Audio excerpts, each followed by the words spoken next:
দাকুপের সিটিবুনিয়ায় গৃহবধূকে মারধর, মাথায় 13 সেলাই। দাকুপ উপজেলা স্বাস্থ্য কমপ্লেক্সে ভর্তি।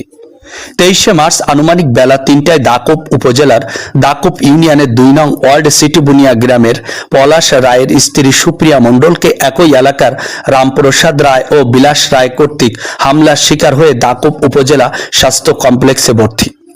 এ ঘটনায় সুপ্রিয়া মণ্ডলের স্বামী পলাশ রায় দাকুপ থানা বরাবর 2 জনের নাম উল্লেখ করে এক থানা এজাহার দায়ের করে। আমি পলাশ রায়। আমি গতদিন আমার বাড়িতে যে দুর্ঘটনা ঘটে, সন্ত্রাসী আমার 2 ভাই, তারা আমাকে আমার জীবন নাশের জন্য বহু চেষ্টা করেছে। কিন্তু আমি হঠাৎ একটা কাজ করছিলাম, সেখানে এসে তারা এলোপাতাড়ি মারধর আমার উপরে হামলা করেছে। করার পর আমার স্ত্রীর উপরেও হামলা করেছে, কুড়োল দিয়ে আঘাত করেছে। করার পরে আমি ছাড়িয়ে যাওয়ার পরে আমাকে না পেয়ে আমার বাচ্চা এবং আমার স্ত্রীর উপরে হামলা করেছে। আমার স্ত্রী গুরুতর জখম হয়েছে। 2 সন্ত্রাসী, তাদের হাত থেকে রেহাই পাওয়ার জন্য আমি নিজের যে আত্মরক্ষার জন্য বহুত চেষ্টা চালাচ্ছি, বা গোপনে নিজেকে আত্মগোপন করে রাখতে হচ্ছে। আমাকে পাইলে তারা যখন তখন মেরে ফেলতে পারে, আমার সন্তানকে মারতে পারে, আমার স্ত্রীকে মারতে পারে, আবারও হুমকি দিয়ে গেছে।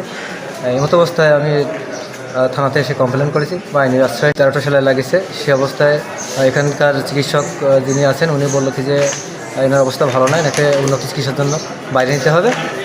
স্থানীয়দের সহযোগিতায় দাকুপ উপজেলা স্বাস্থ্য কমপ্লেক্সে ভর্তি করে। চিকিৎসাধীন সুপ্রিয়া মণ্ডল বলেন, সুপ্রিয়া মণ্ডল আমার হাজব্যান্ড পলাশ রায়, আর আমাদের মারধর করেছে রামপ্রসাদ রায়, বিলাস রায় আর করুণা রায়। কেন আমরা কোটর ফেলা দিয়েছিলাম, যে জায়গাটায় থাকি আমরা, সেটা হচ্ছে ডিসিআরের জায়গা। সেইখানে আমরা আবেদন করছি, আর সেইখানে আমরা কোটর ফেলা দিয়েছিলাম। সেই কোটর ফেলা দিতে দেবে না, অথচ হচ্ছে কোনো কথা না বলে আমাদের আইসে পরে মার শুরু করে দিছে কুড়াল আর কাঠ দিয়ে। ঘটনার বিষয়ে আরো বিস্তারিত জানার জন্য অভিযুক্তদের বাড়িতে গেলে কারোর সাথে দেখা করা সম্ভব হয় না।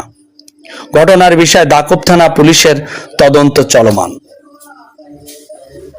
মোখলেসুর রহমান, আলোর খবর, দাকুপ, খুলনা।